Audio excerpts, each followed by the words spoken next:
മേടക്കൂറ് അശ്വതിയും ഭരണിയും കാർത്തിക ആദ്യത്തെ കാൽഭാഗവും. കാര്യതടസ്സം, സ്വസ്ഥതക്കുറവ്, ഉദരവൈഷമ്യം, യാത്രാതടസ്സം ഇവ കാണുന്നു. സന്ധ്യ മുതൽ ഗുണദോഷ സമ്മിശ്രം. ഇടവക്കൂറ് കാർത്തിക അവസാനത്തെ മുക്കാൽഭാഗവും രോഹിണിയും മകയിരത്തിൻ്റെ ആദ്യ പകുതിയും. കാര്യതടസ്സം, സ്വസ്ഥതക്കുറവ്, പ്രവർത്തനമാന്ദ്യം ഇവ കാണുന്നു. സായാഹ്നം മുതൽ ഗുണദോഷ സമ്മിശ്രം.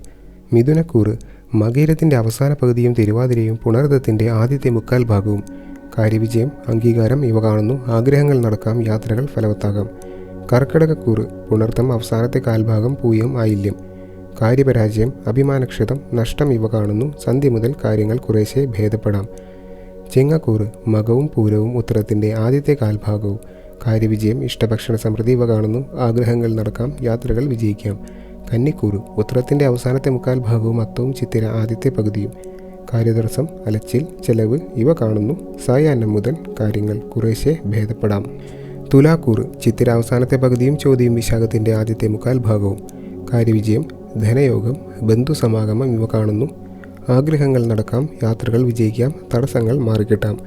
വൃശ്ചികക്കൂറ് വിശാഖത്തിൻ്റെ അവസാനത്തെ കാൽഭാഗവും അനിഴവും തൃക്കേട്ടയും. കാര്യവിജയം, ധനയോഗം, അംഗീകാരം, മത്സരവിജയം ഇവ കാണുന്നു.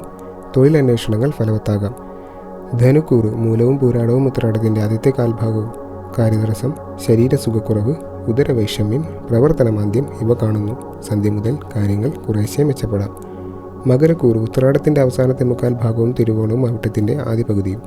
കാര്യപരാജയം, നഷ്ടം, അപകടഭീതി, മനപ്രയാസം ഇവ കാണുന്നു. സായാഹ്നം മുതൽ കാര്യങ്ങൾ കുറേശ്ശെ മെച്ചപ്പെടാം. കുംഭക്കൂറ് അവിട്ടത്തിൻ്റെ അവസാന പകുതിയും ചതയവും പൂരുരുട്ടാതി ആദ്യത്തെ മുക്കാൽ ഭാഗവും. കാര്യവിജയം, അംഗീകാരം, ശരീരസുഖം ഇവ കാണുന്നു.